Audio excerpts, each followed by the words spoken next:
Bom, boa noite. Vamos então continuar o nosso estudo do Evangelho de Mateus, do livro de Mateus. Nós estamos encerrando, fechando o capítulo 13, falta só um versículozinho do capítulo 13, o longo capítulo 13, né?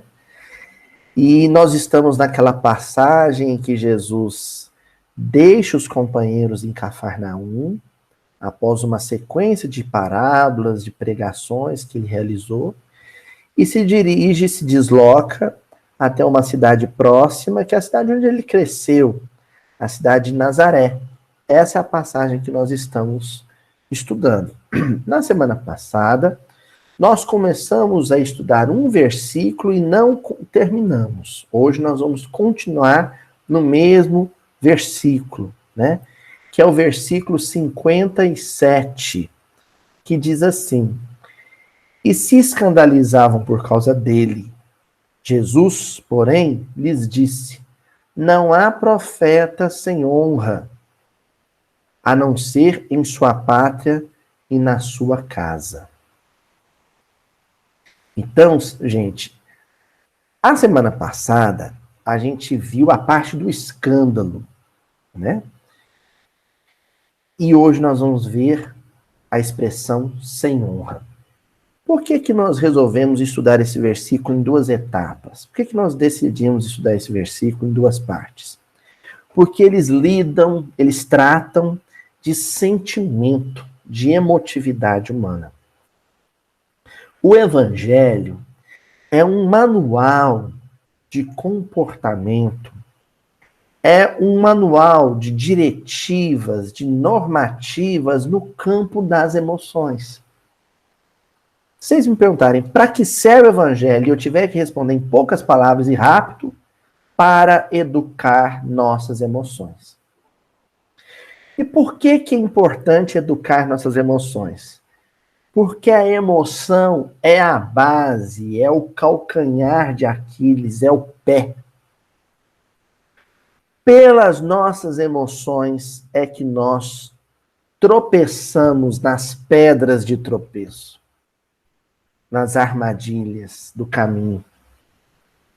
Daí a expressão escandalon, né, de onde vem escândalo. Escandalizar-se é tropeçar nas próprias emoções. É quando uma emoção é a causa da sua queda, do seu tombo. Olha só, nossas relações matrimoniais vivem em crise, são crises constantes, né? Nossos casamentos é assim, né? 2 semanas de briga e aí sai um dia para jantar fora para fazer as pazes. Na pandemia, pede uma pizza. Aí depois mais 2 semanas de atrito. Não é assim? Porque a nossa emoção adoece. A nossa emoção definha. Não tem estrutura para suportar o cotidiano. Os psicólogos, os terapeutas, alguns psicanalistas estão alertando. Por que a vivência conjugal é tão difícil na pandemia? Porque nossa emotividade, nossas emoções não aturam, não suportam tanta intimidade. Na intimidade, você fica vulnerável, exposto. As emoções estão à flor da pele. E aí os atritos se tornam mais constantes. Isso vale para a nossa relação com os filhos, isso vale para a nossa relação no ambiente profissional, para as nossas relações no ambiente religioso. Todos os nossos problemas no campo da convivência, da relação com o outro, com o próximo, acontecem porque as nossas emoções, elas nos traem, elas puxam o nosso tapete, elas nos derrubam, elas nos jogam ao chão. Foi isso que a gente estudou semana passada. A presença de Jesus em Nazaré aguçava, atiçava em muitos dos seus compatriotas ou dos seus conterrâneos um tipo de emoção que era escandalosa, que era traiçoeira, que se configurava pedra de tropeço no caminho dessas pessoas. E aí nós demos nome ao boi. Quem se lembra qual que é a emoção que nós estudamos a semana passada? A inveja.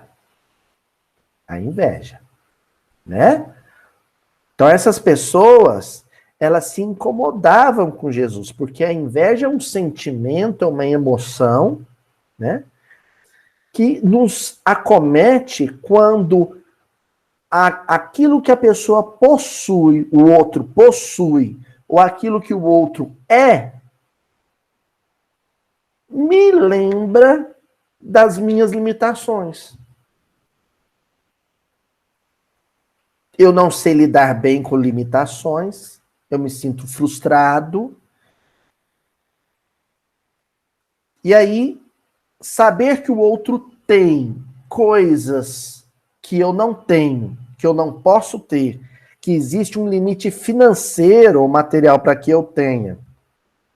Ou saber que o outro já é coisas que eu ainda não consigo ser, que a minha moralidade me limita para que eu seja, isso me causa um sentimento de menos-valia.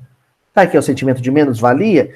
Quando você sente que vale menos do que acreditava que valia. Por isso que o Evangelho, nós estudamos isso semana passada, traz o orgulho e a inveja juntinhos. O orgulho é quando você acredita que é mais do que é. Quando você conhece alguém que realmente é, que você lembra que você não é tudo aquilo que pensava que era. Aí você se sente valendo menos que o outro. E o orgulho não admite isso.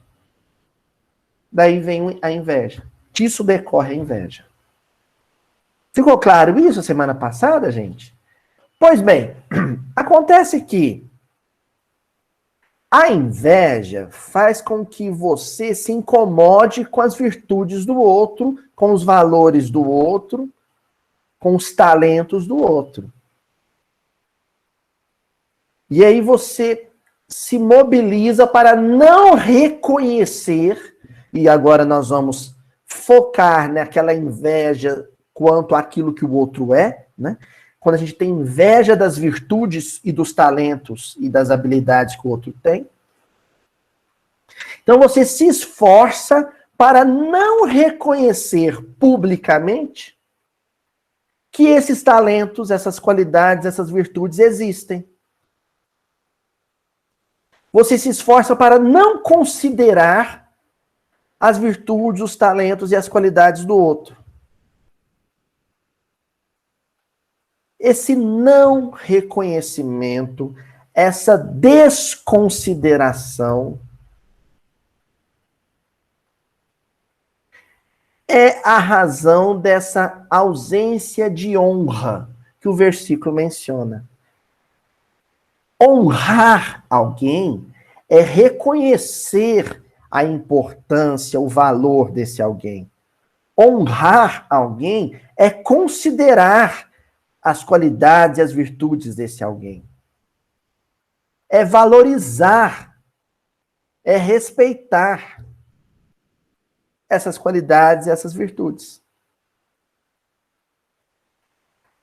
Esse grupo invejoso de Nazaré não honrava o seu profeta.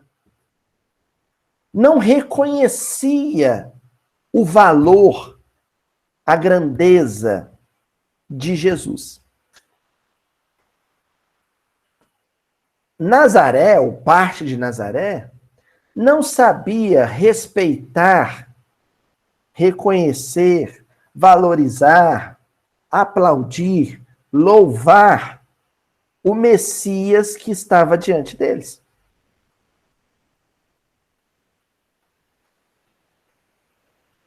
Só que Jesus é Jesus. Ele é um Cristo. E sabe o que a inveja, a desconsideração, a desonra, o não reconhecimento, a ingratidão dessa comunidade fazia na blindagem de Jesus? Nem isso aqui, ó. Nem cócega, Dona Joana. Nem arranhava. Como esse estudo não é para a gente entender por que ou como Jesus estava blindado, mas entender, por enquanto, por que ou como geralmente esse sentimento me derruba, nós vamos para a segunda via.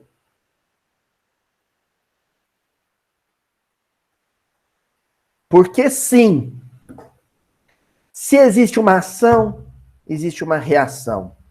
E o senhor Honório Abreu falava isso constantemente em seus estudos. Ele dizia: meus irmãos, vamos vigiar, policiar mais as nossas reações do que as nossas ações. A pergunta é: eu me esforcei para conquistar um talento, uma qualidade. Eu ralei para edificar em mim uma virtude. Quando a inveja de alguém faz com que esse alguém me desconsidere, me desrespeite, me desonre, seja ingrato comigo, me desvalorize, a ação é dele. Mas como é a minha reação? De novo, então, nós estamos diante de um estudo do versículo que nos propõe a análise de emoções. Vamos dar exemplo forte? Já que nós falamos de mães, né? Mencionamos aqui a mãe. Vamos pensar na mãe, uma mãe, por exemplo, que ela tem uma grande virtude. Ela é muito zelosa com seu filho. Ela é muito zelosa. Então, ela é aquela mãe que, né? Eu lembro quando eu fiz o exército, minha mãe, ela passava a minha farda, ela fazia questão da minha farda estar sempre bem alinhada. Tá? A mãe que cuida do uniforme da escola do filho, né? A mãe que o filho às vezes trabalha à noite, a mãe vai e prepara o pratinho de comida para o filho. O maior capricho do mundo. Pode ser que esse filho não consiga, e por razões kármicas, não consiga oferecer para ela o mesmo amor. Então, quando ela se transborda em amor por ele, isso incomoda ele.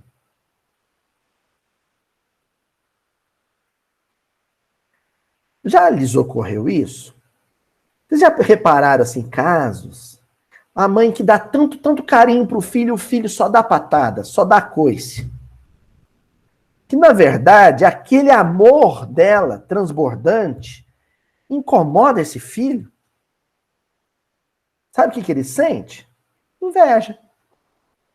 Ele queria, gostaria de sentir por outro alguém, mas em específico por essa mãe, esse amor, mas não consegue. Porque ainda não amadureceu o suficiente. Ele tem limite. Tem limitação.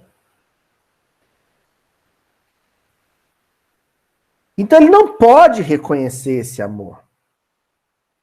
A psique dele não pode reconhecer. Não estou dizendo que é certo, estou dizendo ele não poder no sentido de possibilidade. Ele está impossibilitado disso. Porque se ele falar, nossa mãe, como a senhora é amorosa, nas entrelinhas ele vai estar dizendo, como eu sou desamoroso, criando um neologismo aqui, né? Como eu estou aquém desse amor todo. Aí ele não vai reconhecer, não vai valorizar, não vai respeitar. Não é à toa que o Evangelho segundo o Espiritismo tem um texto lindíssimo, que se chama A Ingratidão dos Filhos e os Laços de Família.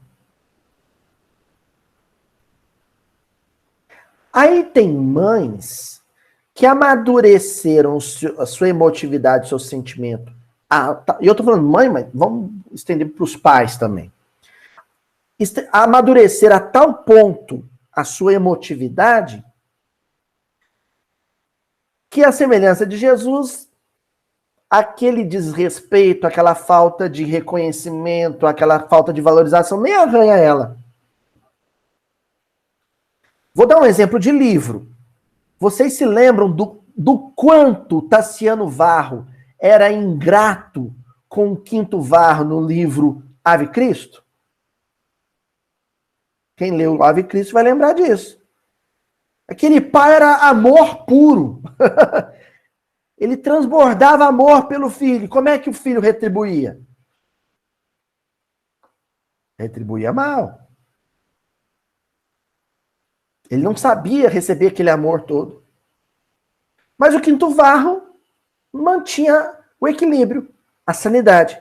Agora, a maioria das mães, cada vez que ela prepara um jantar para o filho, aí o filho chega e fala assim, eu não quero comer não sei por que a senhora arrumou essa comida, eu não pedi. Aí sabe para onde que a mãe vai? Para a cama, adoece, fica de cama, tem febre, tem úlcera, alergia no corpo, dor de coluna, enxaqueca. Sabe o que é isso? O senhor Honório falou. A ação dele foi negativa. E a reação da mãe? Foi negativa também. Porque no fundo do coraçãozinho dela, ela acha que se ela foi tão zelosa, se ela demonstrou uma virtude tão grande, qual que deveria ser a atitude dele? De reconhecimento, de valorização.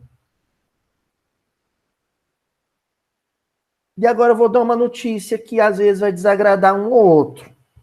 Desagrada. Isso não é amor. O amor, ele só tem uma via, só um sentido. O da doação. Se exigir em troca, se você acredita que aquele amor que você doou necessariamente tem que ter contrapartida, o que você sente não é amor. É bem querer, é um princípio de amor, mas precisa ser burilado. Quando Jesus se desloca de Cafarnaum e vai para Nazaré, ele vai para Nazaré para fazer o quê pela população de Nazaré? O bem. Começa a fazer o bem. Qual que é a ação de Nazaré perante Jesus? De ingratidão, de desonra, de desrespeito, de desvalorização. Vocês acham que Jesus voltou para Cafarnaum depressivo, deprimido, chegou na casa de Pedro e falou assim, Pedro, meu amigo, eu tô tão triste, eu me dou, eu saí daqui a pé, fui para Nazaré, cheguei em Nazaré, fiz tudo de bom para todo mundo e eles não me reconhecem, eles não sabem me valorizar. Vocês conseguem imaginar Jesus dando um chilique desses? Eu adoro o Zé Amaral, meu amigo lá de Divinópolis, eu sempre falo do Zé. O Zé é maravilhoso. E o Zé conta que a mãe dele era dessas, né? E você ficava um pouco mais de tempo sem visitar a mãe. Aí quando ele ia visitar a mãe dele estava bicuda, estava emburrada. E o Zé é engraçado. Ele fala assim, gente, e eu vou falar um negócio pra vocês, eu não gostava da minha mãe, não. Porque ela me cobrava. E aí quando ele chegava para visitar ela, ela virava e falava assim, você mamou nesses peitos aqui até 2 anos de idade. Quer dizer que esse leite materno tinha preço, não é? Qual que é o preço que ela botou no leite dela? E que ela tá. Ele velho, o Zé já tá com neto e ela cobrando o preço dele. Reconhecimento, valorização. Enquanto a gente amar entre aspas, dessa maneira, exigindo, cobrando que o outro nos reconheça, nos valorize, nos aplauda, nos retribua na mesma medida, viveremos frustrados, deprimidos, doentes.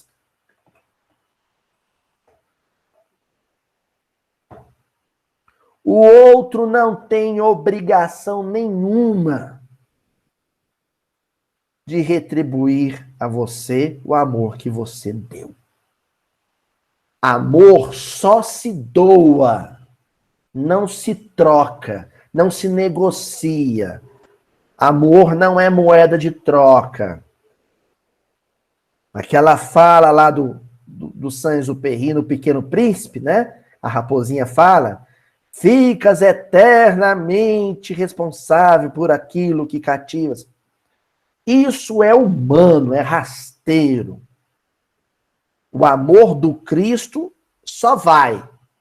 Ele não é bumerangue, viu, gente? Não precisa voltar. Ele só vai. O fluxo é só de dentro para fora.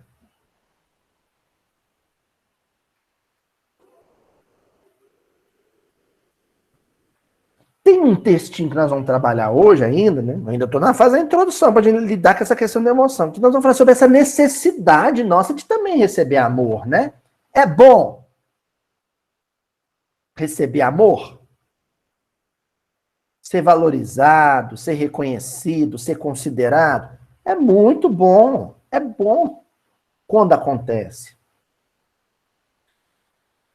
Só o que a gente precisa entender é que isso não vai acontecer com todo mundo ao mesmo tempo.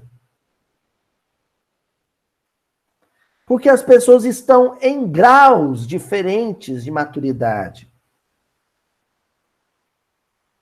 Então, se eu tiver 3 filhos, tenho 3 filhos, 2 vão ser carinhosos, reconhecidos, gratos comigo. E um vai me desonrar, vai ser ingrato, não vai me dar valor.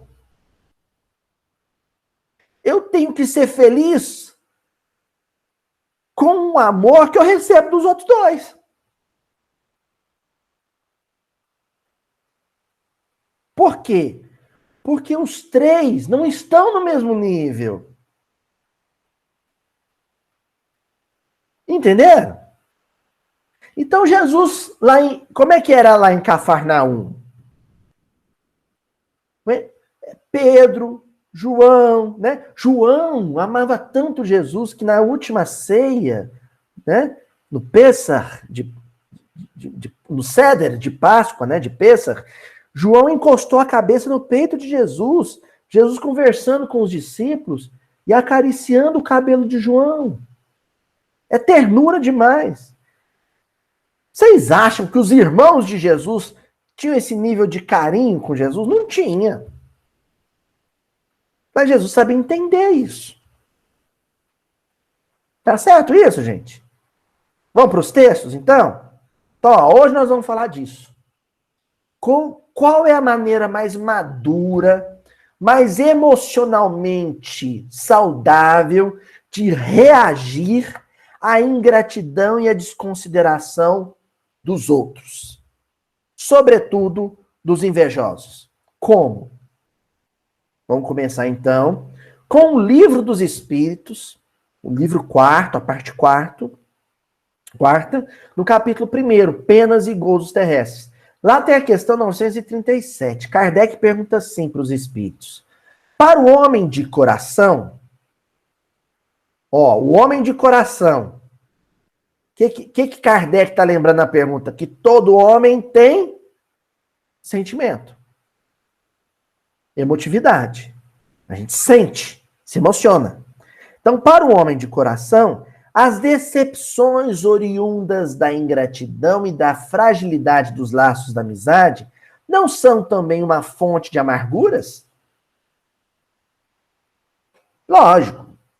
Tem traços da psicopatia, com criaturas que tiveram um diagnóstico no que diz respeito à psicopatia, em que há uma ausência total de sentimento, ou aparentemente, de sentimento. Mas uma pessoa emocionalmente saudável,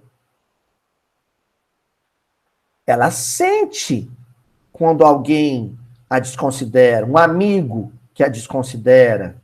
Nossa, eu fiz tudo por ele não soube me valorizar.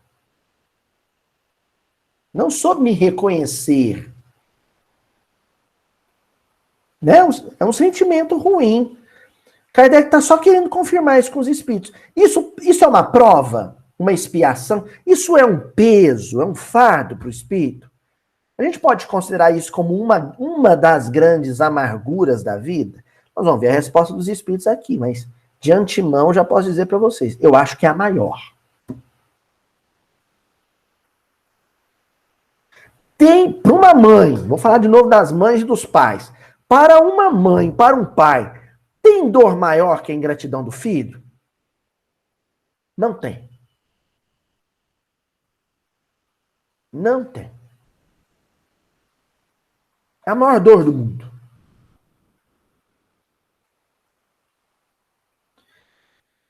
Vamos ver o que os espíritos respondem, que aí a gente continua comentando. Ó, os espíritos vão responder assim. São amarguras da vida. Porém, deveis lastimar os ingratos e os infiéis. Serão muito mais infelizes do que vós. Tem mais coisa aqui, mas vamos parar por aqui. Os espíritos estão dizendo assim para Kardec: quando alguém que deveria te considerar, te respeitar e te valorizar, não te considera, não te respeita, não te valoriza, chora. Mas não chora porque você foi desvalorizado, não. Chora porque ele desvalorizou. Estão entendendo a sutileza da diferença?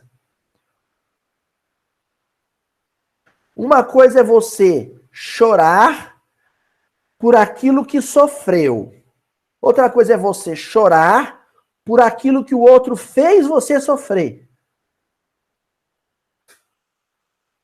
Quando Jesus recebe Judas no Horto das Oliveiras e Judas dá aquele beijo da traição, Jesus não chora porque foi traído. Ele chora porque Judas traiu. Ele lastima a queda do outro, o erro do outro.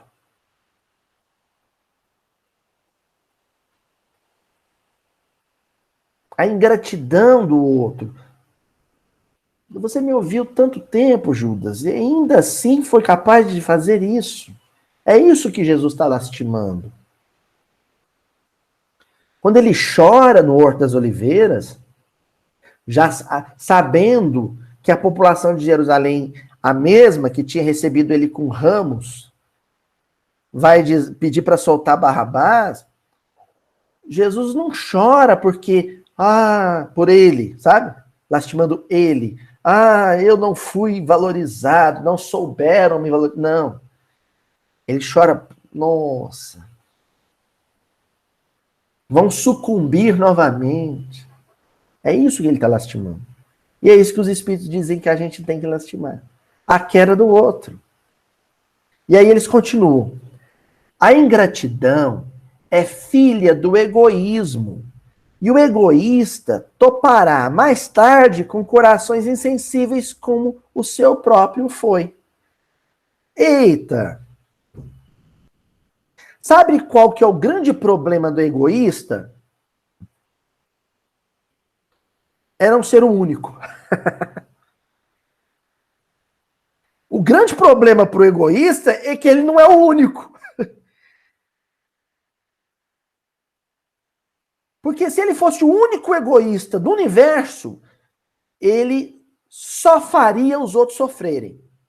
Mas como existem outros egoístas, cedo ou tarde, ele também vai sofrer. Todo filho ingrato, um dia vai também ter um filho ingrato. E olha aí, entra a danadinha da praga de mãe. Sabe aquela. Sabe, dona Cíntia? O filho vai lá e acaba com você, e te humilha, e grita com você, e te maltrata, e é indiferente. Aí você olha pro danado e fala assim: você vai ser pai. Eu só te desejo uma coisa, fulano. Que um dia você tenha também um filho. Você vai saber o que é isso. Aí passa 10, 15, 20 anos. Um dia o seu filho chega para você, Sueli, e fala assim: mãe, eu tô pagando tudo que eu fiz com a senhora. Tudo que eu fiz a senhora sofrer, eu tô pagando com esse moleque aqui, ó. Não é assim? É assim. É desse jeito.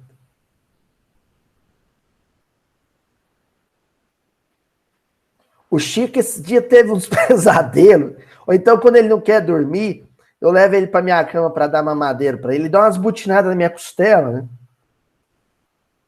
Aí eu fico pensando, certo? De dentro da barriga da minha mãe, no útero, eu dei umas butinadas na costela dela também. Acho que sim, não é, gente? Dona Joana, Tânia, dá umas butinadas do lado de dentro, não é? Eu tô ação e reação, pronto. Eu sou homem, mas levei butinada na costela também do meu filho. Dormindo, ele me deu um coice. É tipo isso. Tipo isso. E aí os benfeitores continuam dizendo, respondendo para Allan Kardec: lembrai-vos de que o próprio Jesus foi, quando no mundo, injuriado e menosprezado, tratado de velhaco e impostor. E não vos admireis de que o mesmo vos suceda. Eita, essa resposta dessa questão do Livro dos Espíritos é o comentário do nosso versículo de hoje. Os Espíritos falam para Kardec assim: se Jesus chega em Nazaré e é tratado debaixo do chinelo, por que eu tô chocado da mesma coisa acontecer comigo? Por quê que eu tô espantado? Jesus chega em Nazaré e é tratado que nem um cão sarnento. E eu estou dizendo cão sarnento porque no tempo de Jesus, os israelitas, eles tinham uma aversão total pelo cachorrinho, viu, gente? O cachorro para eles é o que a pomba é pra gente hoje. Pomba de bando, sabe? Pomba de rua, ou rato de esgoto. Eles tinham horror. E aí Jesus é tratado em Nazaré desse jeito. Ele é escorraçado. Se nosso Senhor Jesus Cristo chega na sua casa, os irmãos tratam ele mal, vai para a sinagoga, os outros nazarenos tratam ele mal, por que que eu tô achando que eu vou chegar na minha casa espírita, que eu vou chegar no almoço da família domingo e vou ser bem tratado? O que eu tô pensando que eu sou melhor que Jesus? Aí a gente tem que usar aquela tática do Purnas, né? O Purnas, ele era um dos discípulos de Buda, né? E aí o Purnas pergunta para Buda assim, mestre, se alguém te escorraçar, ofender sua honra, falar mal do Senhor, ser maledicente com o Senhor, falar da sua honra, da sua dignidade, o que que o senhor vai fazer? Aí Buda respondeu para Purnas, eu vou agradecer essa pessoa, Purnas. Vai agradecer, mestre? Sim. Porque em podendo me esbofetear, me apedrejar, me apunhalar, se ele somente me xingou, então é porque ele sente alguma coisa de bom por mim. E eu vou agradecer por isso. Eita, dona Cíntia! Dona Cíntia até juntou a sobrancelha. Tá entendendo? Tá no lucro. Nazaré pegou Jesus, levou para um precipício, queria jogar Jesus lá de cima. Então, se eu cheguei na copa do meu serviço para tomar um cafezinho, e na hora que eu cheguei para tomar o cafezinho, tinha uma roda de pessoas simpáticas lá, cochichando, olhou para mim e falou, vamos sair, gente, porque o assunto chegou. Eu tô no lucro. Eu vou dizer assim para mim mesmo, oh, que pessoas simpáticas. A turma de Nazaré queria jogar Jesus num precipício. Essa turma aqui só saiu do cômodo quando eu cheguei, então tá ótimo. Que maravilha. Olha só, na época de Jesus, no século I, quando Paulo subia num púlpitozinho na praça e começava a falar do evangelho, ele tomava pedrada e paulada, literalmente. O Emmanuel chega a dizer que a certa altura da sua vida ele tinha a testa desfigurada de cicatrizes. Então, quando eu vou no YouTube e tem um sujeito lá que clicou no dedinho assim, eu tô no lucro, não tô não? Só isso. O máximo que vai me acontecer é alguém clicar no dedinho assim, o dislike. Mas tá bom demais da conta, gente. O negócio de ser youtuber é de boa. Né? João Evangelista foi mergulhado no azeite quente. Pedro foi crucificado de cabeça para baixo. Então, isso aqui, ó, passar melzinho numa mão e comer. Tá de boa. Aí os espíritos, eles completam dizendo assim, a ingratidão é uma prova para a vossa perseverança na prática do bem. Ser-vos-á levado em conta, e os que vos forem ingratos serão tanto mais punidos quanto maior lhes tenha sido a ingratidão. Que coisa fantástica! A ingratidão é uma prova para a vossa perseverança na prática do bem. Por que que Deus permitia que os nazarenos todos maltratassem o seu nazareno mais ilustre? Jesus não tinha qualquer processo expiatório para vivenciar, porque era um espírito puro. Mas provas ele viveu a vida inteira, a começar do seu nascimento.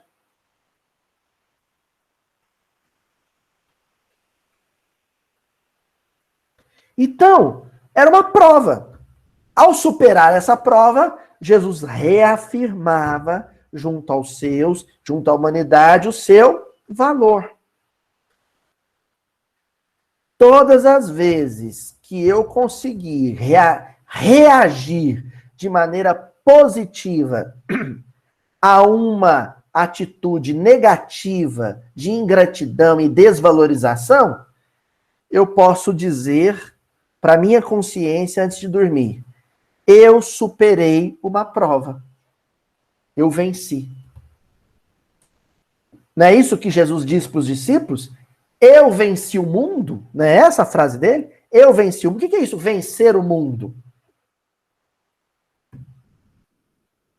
É o mundo te pegar, te surrar, te cuspir, te pregar no madeiro, deixar você sangrar até falecer e pouco antes do último suspiro você dizer: Pai, perdoa-lhes, eles não sabem o que fazem.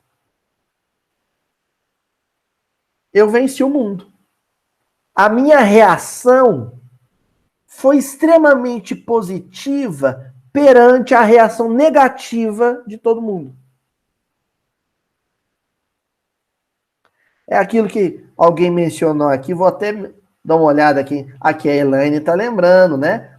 A revista, assim, da época, da década de 60, 50, 60, né? A revista de maior circulação era a revista Cruzeiro. E essa revista Cruzeiro pegou no pé do Chico, viu? Né? O Chico comeu o pão que a revista Cruzeiro amassou. Foi um negócio terrível. Assim. Perseguiam o Chico dia e noite, né? E um dia o Chico estava chorando, né? Falavam mal dele.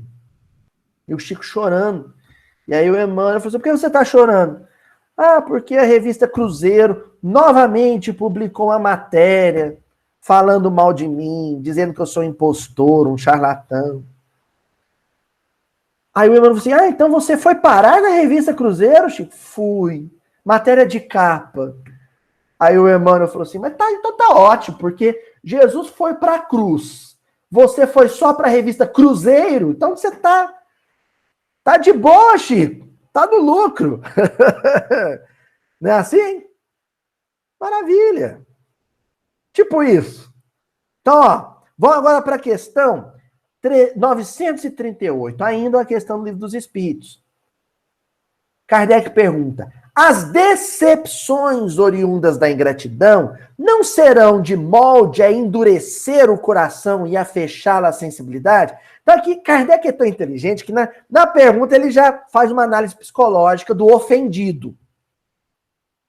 Decepção é o contrário de expectativa. Decepção é quando você está esperando uma coisa e vem outra. Então, se eu me decepciono com alguém, é porque essa pessoa não atendeu minha expectativa.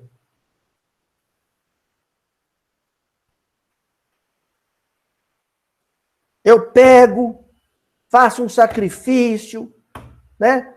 Parcelo em 12 vezes, sem juro, no Black Friday, e compro um celular para o meu filho. Aí no Natal eu pego e entrego o celular para o meu filho. Qual que é a minha expectativa? O que eu estou esperando dele? Na hora que ele pegar o celular e falar: ó, paizão, mas que maravilha! Muito obrigado, meu pai. Não é assim? Essa é a expectativa. Mas aí meu filho pega meu celular, pega o celular e fala assim: pô, pai! O iPhone que saiu agora, qual que é? É o número o quê? 12? 22? 12. iPhone 12. Eu não entendo muito disso não, gente. Então, iPhone 12. Poxa, pai! iPhone 11! Tá ultrapassado, pai! Ah, o senhor é muito unha de fome, muito muquirana. Se comprou, então compra direito. o que eu tive? Uma decepção maior que a dele. Porque a decepção dele foi quanto ao presente material. E a minha decepção foi quanto ao reconhecimento moral. Houve uma quebra de expectativa. Então, as nossas relações, principalmente pai e filho, é muito pautado naquilo que um espera do outro, né? O que um está esperando do outro. Daí a pergunta do Kardec. Não corre o risco, olha que pergunta inteligente, não corre o risco de uma pessoa, de tanto se decepcionar com a outra, o coração ficar duro?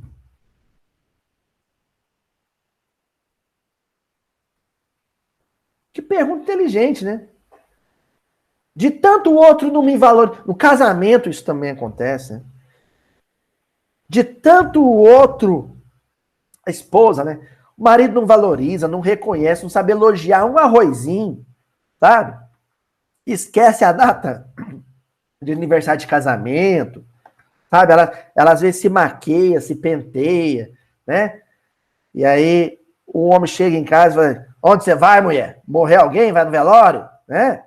Ô, cavalo, né? E de tanto ela se decepcionar com ele, aí chega um dia que ela fala assim, confidencia com uma companheira ou com a terapeuta, assim, o meu amor por ele esfriou. O que é isso? Meu amor por ele esfriou. Aquele sentimento queria retribuição, queria contrapartida. De tanto esperar e não ser atendida, de tanta decepção, o sentimento foi ficando morno, frio, e ela não consegue. Aí é quando ela já não liga mais, sabe? Ele esquece o aniversário de casamento, ela não se importa. Ele dá uma patada nela, o outro fala, o filho às vezes fala, mãe, como é que se atura o meu pai? Meu pai é tão grosso com a senhora. E ela fala, ei, meu filho, eu já acostumei. Essa é a pior parte, a pior fase do relacionamento. É quando acostuma com isso. É quando ela fala pro filho, fala pra filha, não, eu já não importo mais não, pra mim tanto faz se o seu pai dormiu em casa ou não dormiu, se o seu pai me agradeceu a comida ou não, eu já não ligo. Pronto. Esse ponto é problemático. O coração endureceu. Vamos ver a resposta dos espíritos? Fora um erro, porquanto o homem de coração, como dizes, se sente sempre feliz pelo bem que faz. Sabe que, se esse bem for esquecido nessa vida, será lembrado em outra, e que o ingrato se envergonhará e terá remorsos da sua ingratidão. Eita, esse negócio de ser mulher espírita é complicado demais, ué. Olha o que os espíritos estão dizendo. O problema não é ele, o problema é você. Porque ele não conhece a questão 938 do Livro dos Espíritos. Você conhece. Quem conhece, a mulher, a esposa que conhece a questão 938 do Livro dos Espíritos, não faz o bem para hoje, faz o bem para amanhã. O bem que realiza não é para hoje, é para daqui 20 anos, daqui 30 anos, daqui 300 anos. Eu estou falando é de Lívia Lentulus. Durante 25 anos, Lívia Lentulus sofreu com a indiferença de Públio Lentulus. Ele não deixava ela educar os filhos. Mas ela apostou naquele espírito, ela investiu naquele espírito. Ela suportou a indiferença e a ingratidão dele de forma madura. E graças ao investimento que essa mulher fez naquele homem, Hoje nós temos esses livros tudo do Emmanuel para estudar. Nós somos beneficiados pela maturidade emocional dela. Ah, mas isso é falta de amor próprio. A mulher tem que se amar. Depende da perspectiva. Porque se você pensa na perspectiva berço-túmulo, eu não tenho que engolir esse homem, não. Agora, quando você rompe a barreira do túmulo e olha e não enxerga mais um homem, mas um espírito em crescimento, em desenvolvimento, aí a história muda. E aí faz sentido o conselho de Jesus para Joana de Cusa. Qual que foi o conselho para Joana? Joana de Cusa chegou para Jesus e falou assim: mestre, o homem é uma peste, não me valoriza, não me reconhece, o meu sentimento por ele já esfriou e eu quero agora acompanhar o grupo e ir para onde o senhor vai. Viver o evangelho com o senhor. Porque aqui meus companheiros me valorizam, meus companheiros me reconhecem, aqui eu tenho afeto de todo mundo. O que o senhor acha? Jesus, na lata, fala assim: eu acho que você tem que investir nele. Porque aqui o processo está pronto. Você não tem mais nada para contribuir aqui. Lá precisa do seu amor. Esse espírito, para ser alguém amanhã, para virar alguma coisa, precisa da sua capacidade de renunciar e esperar. Esperar.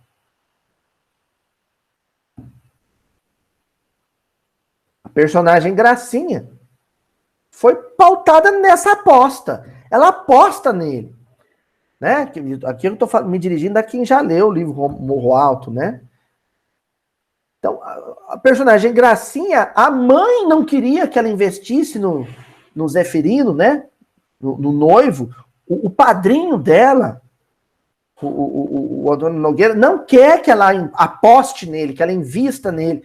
Esse homem não te merece. O menino, né? O personagem fala pra Gracinha, ele vai sangrar seu coração. Mas ela não está olhando para aquele homem daquele dia, ela está olhando para o homem do futuro. Nas possibilidades. Jesus, quando vai para Nazaré e investe em Nazaré, ele não está pensando na Nazaré do século I, ele está pensando naqueles espíritos reencarnados em vários países do mundo, pregando o evangelho, e possivelmente alguns de nós que estamos aqui hoje. Ou tem alguém aqui que se garante que não estava na Nazaré do século I?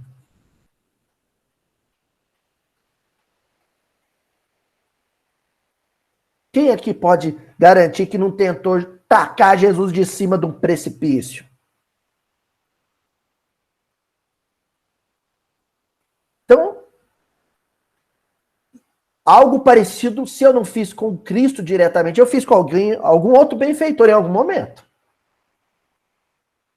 Das minhas últimas encarnações. Alguém acreditou em mim. Alguém apostou em mim. Estão vendo por que eu tinha que dividir esse versículo em duas partes? Isso que exige estudo, hein? Até agora, nós estamos estudando só o Livro dos Espíritos. Aí Kardec vê que dá pano para manga, que o assunto rende, que dá caldo, e faz uma 938A. E na 938A, uma pergunta, dentro da pergunta, ele diz assim: mas isso não impede que se lhe ulcere o coração? Ora, daí não poderá nascer-lhe a ideia de que seria mais feliz se fosse menos sensível? Kardec insiste. Mas não corre o risco dele se fechar, dele se lacrar, dele se blindar para o convívio com qualquer outra pessoa? Acontece. Aquela pessoa de tanto sofrer com uma, se fecha para todas. Não é assim? A gente fala assim, fulana é uma pessoa amarga, uma pessoa amargurada, ela não confia em ninguém. Por quê? Porque diz que no passado ela sofreu uma decepção muito grande com um amigo, com uma namorada, com um filho, e aí depois disso ela ficou, né, o Dom Casmurro, né, o Bentinho lá do Machado de Assis, é isso, né? Aquela situação, eu tenho minha opinião sobre o adultério da Capitu, eu acho que sim, né? Eu acho que a Capitu traiu o Bentinho, então ele se decepciona com a Capitu e depois fica um homem amargo. Ele fica um homem casmurro. Kardec está perguntando isso. E aí qual que é a resposta dos espíritos para essa segunda pergunta de Kardec? Pode se preferir a felicidade do egoísta. Porque é uma forma de felicidade.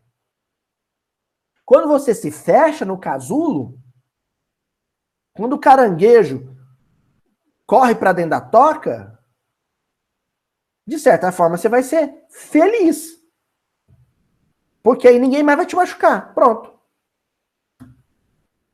Ninguém mais vai me ferir. Aí os espíritos estão dizendo, sim. Se ele preferir a felicidade do egoísta, o que é a felicidade do egoísta? É o sujeito que fala assim, se a fonte de todo sofrimento é o outro, se eu riscar o outro da minha vida, eu não sofro mais. Só que o egoísta esquece que se por um lado, se por 50% a fonte de todo sofrimento é o outro, por outro lado, nos outros 50%, a fonte de toda alegria, de toda aventura, também é o outro.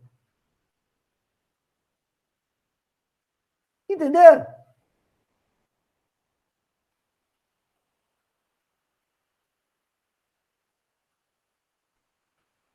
Paulo em Listra foi linchado, depois foi jogado num lixão.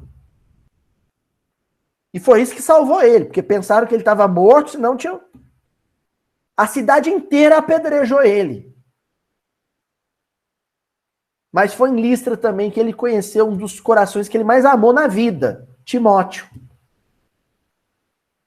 Filho de Eunice, neto de Lloyd. No mesmo lugar onde ele foi tratado com desconsideração, ele também recebeu o amor de um menino de 13 anos, que nunca mais desgrudou dele na vida. Então o outro é a fonte de todo sofrimento, mas também o outro é a fonte de toda alegria. E os espíritos estão dizendo isso. Se ele preferir a felicidade do egoísta, só que esse sujeito que se fecha, ele não vai sentir nada. Nem dor, nem prazer.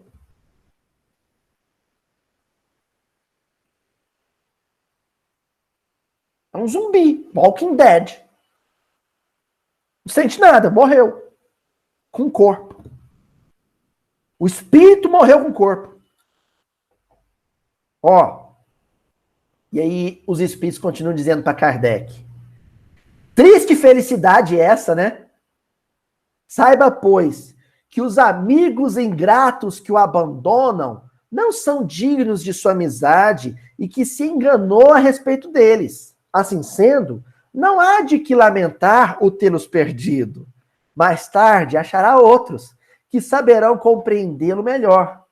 Lastimai os que usam para convosco de um procedimento que não tenhais merecido.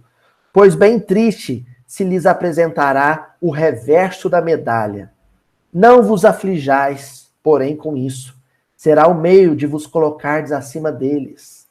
Então, os espíritos estão dizendo para Kardec assim, bobo dele, se por causa de um ingrato se negar ao convívio e amizade com outros 100 gratos e reconhecidos. É o famoso sacudir o pó da sandália que Jesus recomenda aos discípulos. Sacode o pó da sandália, não guarda esse ressentimento, não. Vai para a próxima casa.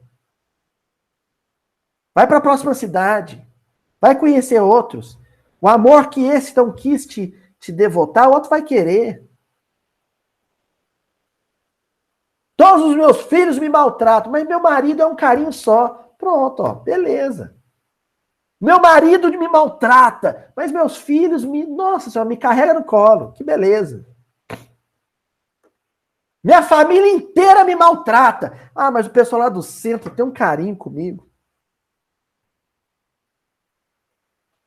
Ou então o caso do Chico. Todo mundo na família, fora da família, me maltrata. Ah, mas os espíritos não me desamparam. Os espíritos me amam profundamente. Pronto. É feliz.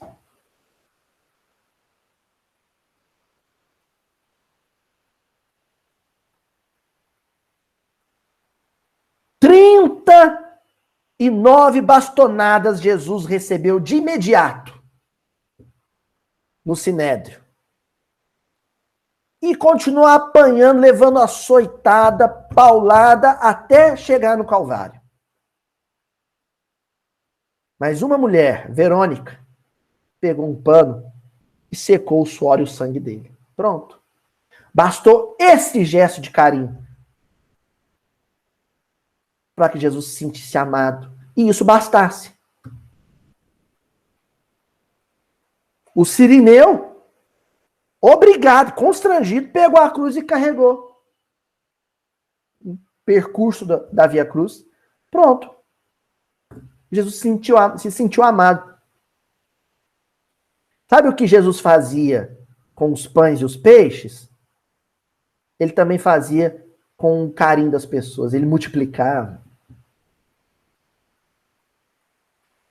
3 discípulos, 4 estranhos me demonstraram carinho. 500 fariseus me maltrataram, mas esses 7 que me demonstraram carinho. Um Zaqueu que me levou para jantar, para mim bastou. É como Jesus lidava com a situação. Não é? Ó, tem um desenho que eu gosto muito. Agora eu tô na fase do desenho, né, gente? Da animação. Aí tem o Madagascar. Aí lá no Madagascar tem um lêmure muito vaidoso, que é o líder dos lêmures, que é o Rei Júlia. O Rei Júlia, ele é muito vaidoso. Né? E aí o Rei Júlia, aí tem os desenhos do Rei Júlia, né? Aí o Rei Júlia, um dia, ele pediu que os seus funcionários fizessem uma pesquisa de popularidade dele junto à população dos lêmures. Ele queria saber se ele era realmente amado. Aí ele teve 99,9% de aprovação. E descobriu que um único lêmure disse que não amava ele. E ele caiu em depressão profunda. Por causa de um que não amava ele. Aí ele pegou o serviço de inteligência dos lêmures, para os lêmures descobrirem quem era esse um ingrato que não o amava. Aí descobriram que era o principal assessor dele. Foi o único que votou que não amava o Rei Júlia. Aí o Rei Júlia fala para ele: logo você, que eu confiava tanto, disse que não me amava. E ele falou assim, mas claro, rei Júlia, eu não te amo, eu te idolatro. Aí o rei Júlia ficou feliz de novo.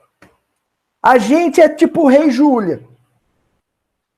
Tem 30 parentes que gostam de mim, que me consideram, que me valorizam, que ligam para mim no meu aniversário. Tem um parente que me ignora, que me negligencia e que no dia do meu aniversário esquece de me ligar. Eu fico deprimido por causa desse um parente. Não é assim? Desse jeitinho. E aí, pra gente ir fechando, né? O comentário de Kardec. Eu deixei a cereja do bolo pro final, né? Então, isso é precioso, viu, gente? Quando vocês lerem o Livro dos Espíritos, não pula os comentários de Kardec, não. Agora é um comentário de Allan Kardec. Kardec diz assim: a natureza deu ao homem a necessidade de amar e de ser amado. Um dos maiores gozos que lhes são concedidos na terra é o de encontrar corações que com os seus se simpatizem. Dá-lhe ela, assim, as primícias da felicidade que o aguarda no mundo dos espíritos perfeitos, onde tudo é amor e benignidade. Desse gozo está excluído o egoísta. Então Kardec encerra dizendo assim: a coisa mais gostosa, mais maravilhosa do mundo é você ser amado. Só que isso, 100% de aprovação, 100% de amor, é para outro mundo. Não é para esse. Eu não posso viver neste mundo com estes espíritos que me cercam, exigindo esse contexto. Não posso. Por enquanto, o nosso mundo é de provas e expiações, porque nele, todos nós, em grau maior ou menor, somos um tanto egoístas. E se em algum momento eu achei que alguém não me valorizou, não me respeitou, não me considerou, pode ter certeza que em outro momento eu desvalorizei, desrespeitei, desconsiderei alguém. Também. Isso é prova de expiação.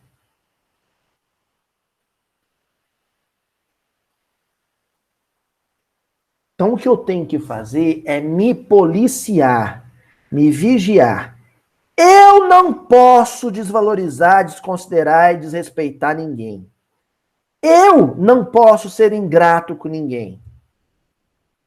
Eu tenho que ter zelo, respeito e gratidão com as pessoas. Eu.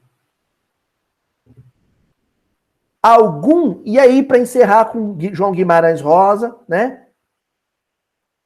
Algum amor já vai ser um pouquinho de saúde em meio a essa loucura. Algum amor que eu receber de alguém, toma isso como quem pega nas mãos assim, um punhado de água no calor do deserto. E saboreie esse sentimento. E se sinta grato por ter recebido isso de alguém. No mais, não exija dos outros aquilo que eles ainda não podem oferecer. Certinho, gente? Semana que vem, o último versículo do capítulo 13. Até mais.